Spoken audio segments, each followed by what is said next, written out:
Here, so welcome back to my channel. If you haven't subscribed yet, please subscribe to my YouTube channel. So this is the last part of this series, and I might throw up a bonus after.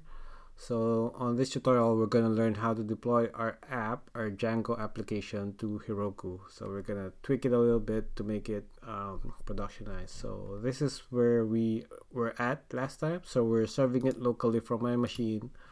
Now, if we go back to our settings some of these are not really for production, like setting the debug on. So we're gonna try to replicate this, what's gonna happen on production. So I'm gonna exit that server.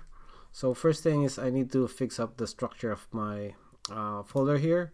So currently I have a folder. Inside the folder is I have my app. So what I want to do is I'm gonna rename this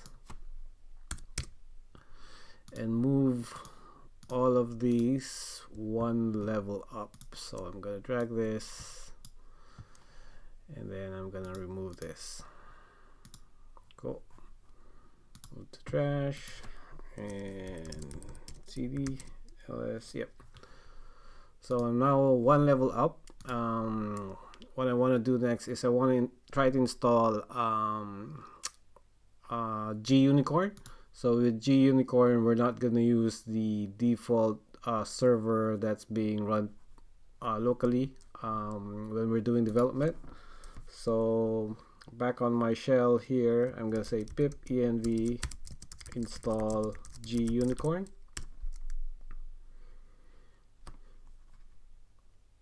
And because we're using pipenv, it's going to automatically update this pip file for us, so we don't need that requirement txt. Cool. So now that that's running, I'm just going to call gunicorn and call the network demo app and call wsgi. So if I go here, you see I'm targeting this web server gateway. If I do that, I should have something like this. If I open this, and now it's running on gunicorn instead of the local Python app. So if I say API here, I should be able to get this. So the next thing is if I go back to my settings py and I set this to false, there's a lot of things that would not work with this one. So if I exit this again and run gunicorn and go back to my server, you'd see I will start getting bad requests. That's because some of the files, the static files, needs to be configured differently when it's on for production. So the first thing we're going to do here is we're going to import the OS. So we say import OS. We need this because we're gonna add a static root directory here. So we say static root and we say OS path, actually OS path join, and we already know the base directory, and then we have the static files. So we're gonna create a static folder in this root directory. I'm gonna call this static files, and basically what I'm gonna exit this. Basically what I'm gonna do is all the static files used by any of my applications, including Django REST framework or whatever, they will be collected as a static file in here. So to do that, you say python manage py and say collect static. Yep, collect static. So 161 static files copied, and it should be in there. As you see, I have all the admin and the rest in here. Let's try running the gunicorn again, see if it's working this time. If I refresh, still getting a bad request.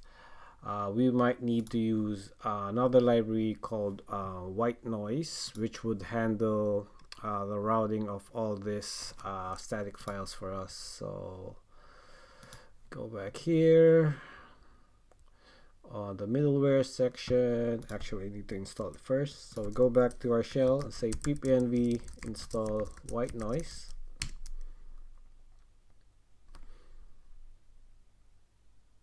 Cool. And go back to our pip file. We can see whitenoise has been added. Go back to our settings file. Under the middleware section, we need to add that code that calls the whitenoise middleware. So under security middleware, just add another line break and paste in the whitenoise middleware. So let's try gunicorn again, see if that works this time. And I go back here and I do a refresh, still not working. The next step, I guess, is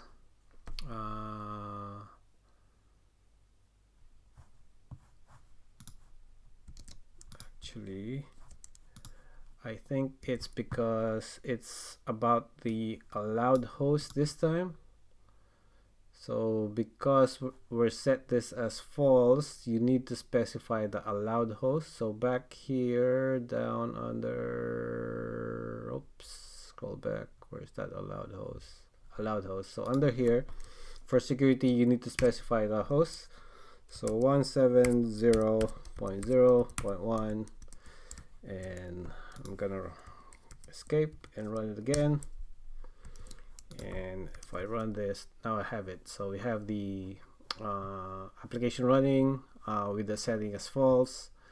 And next is, if I exit this, we need to install the Heroku tool belt. So basically, the Heroku tool belt could be downloaded from, let me open here, Heroku tool belt.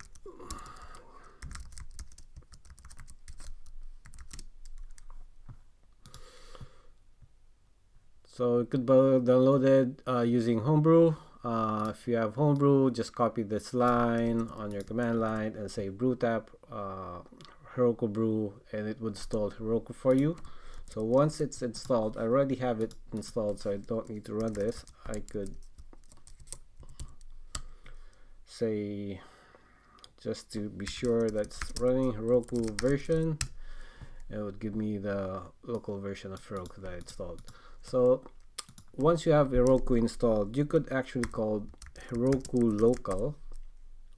And when you call this, it's going to try to serve up a server locally with your files. But with Heroku, you actually need a proc file.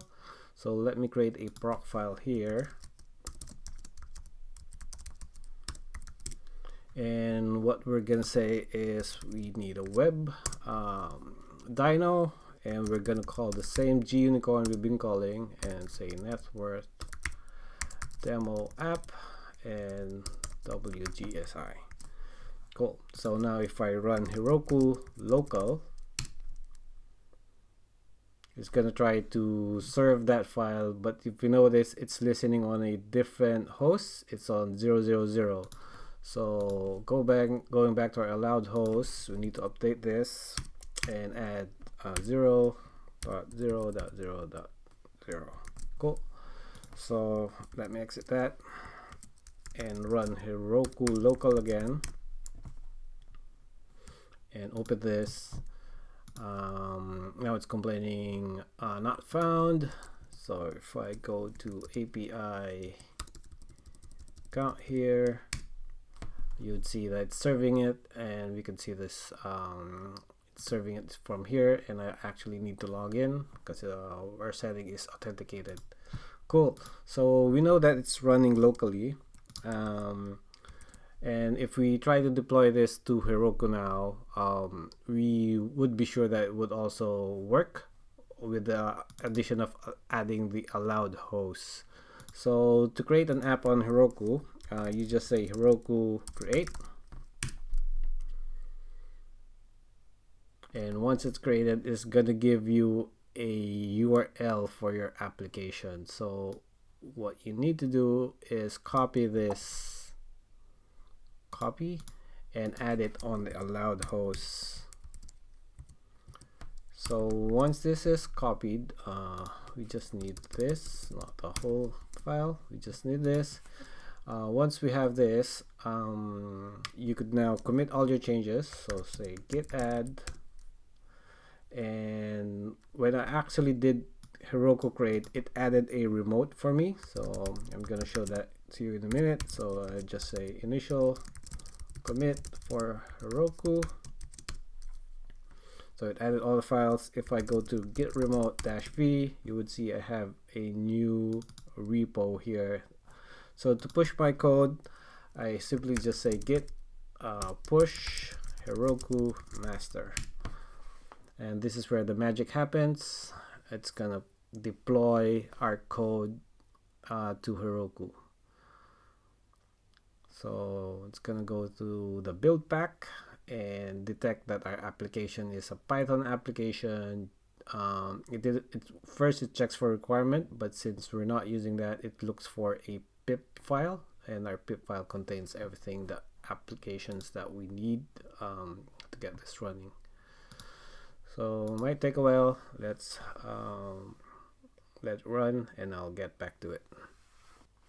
Cool, now it's deployed. Now if I visit the this URL on my browser, I'm gonna get an error not found. So this is fine because we haven't migrated our Django application yet, so none of the database exists, and we still need one more configuration. And by the way, after I installed the Heroku tool build, I had to do you had to do Heroku login to authenticate this shell session. It would direct you to Heroku. You just log in, and then you could be directed back, and then you could do all the steps that we did earlier. You could do the Heroku local and Heroku create. So what I want to show you is how I'm going to configure Postgres database on our applications here. So if I just go to settings by and show you the database section here, you would see that I have a local database running locally. So what Heroku did for us, if I go here and search for that new app that we created, Calm Tundra, maybe I need a refresh. Yep, so there's the application that got created. It got allocated a dyno, it got allocated a Postgres database. So if I quickly open this Postgres database that it created, so on Heroku you would see that there's no rows, there's no tables in here. If I go to settings here, you would see there's a database credentials for this one. If I open this, it would have the host, database, user port, and everything. And there's also this particular whole URI, which is the connection to this database. But if I go back one step back here and go to access, actually settings, and go under config vars, if I do this, you would see that Heroku has this settings on a config variable. So this config variable runs on runtime on the code, so that you don't have to specify the credentials hard coded on here.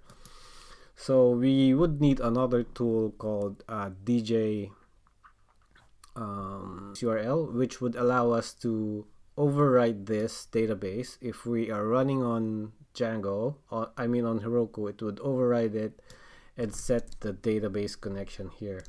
So going back to my shell here, so I'm gonna say pip env install dj hold on, dj, what's the name of this, dj database, yep, dj database URL.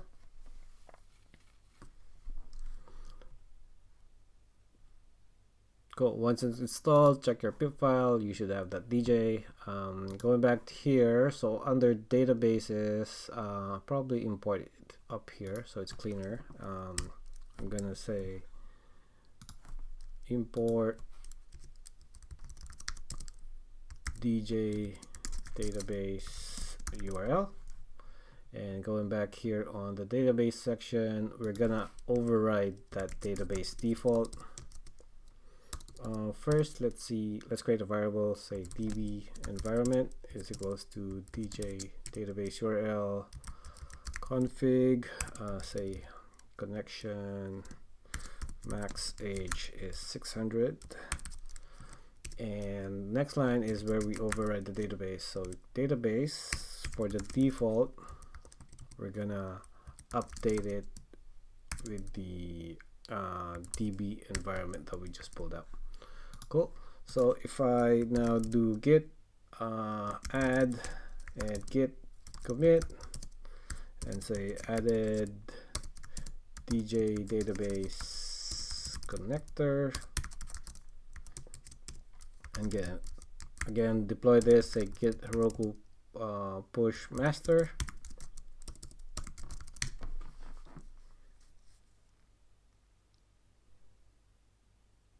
It's going to deploy it. So you could also check how the deployment is going aside from here by going back to Heroku, clicking on more here. You could click on view logs.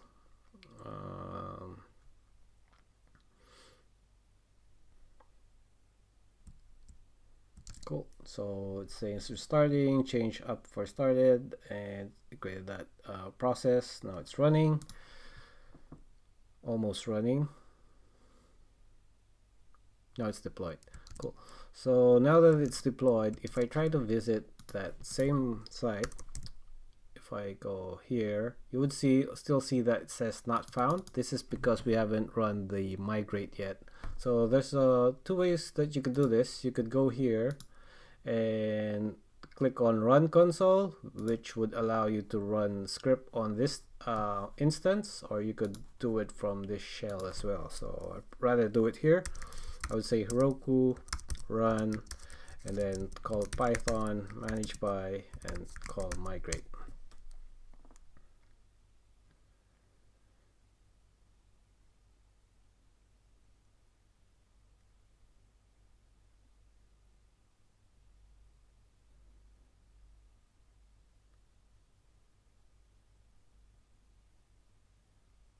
Cool. Now it's migrated. If I now go back here, instead of not found, I should see something. I think it's called API. Yep, you could see now it's running. I can't log in because there's no user yet, so let's create a user. So going back to the shell, you say Heroku run Python manage by create super user.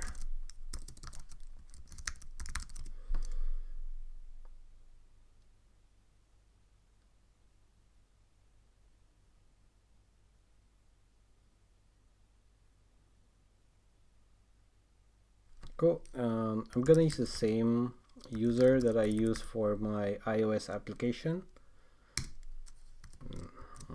C.com. It's fine. Enter password. Cool. Now that I have a user created, I could go back here and click on login and log in with that username. Not now. Cool. And not now. Now I should be able to create a record here. So let's try recreating some of the records I had. Maybe just one asset. And say blah. Wealth building. Yep. And I say the balance is 40,000 and post. Now I have a record. Now that our application is running, it's hosted on Heroku, I would copy this URL and go to our iOS application. So we have this application, it was pointing on the local repo here. So all you need to do is go to find replace project, replace that host with the new host, hit enter, and then hit replace all, and that should replace everything. Build your application again.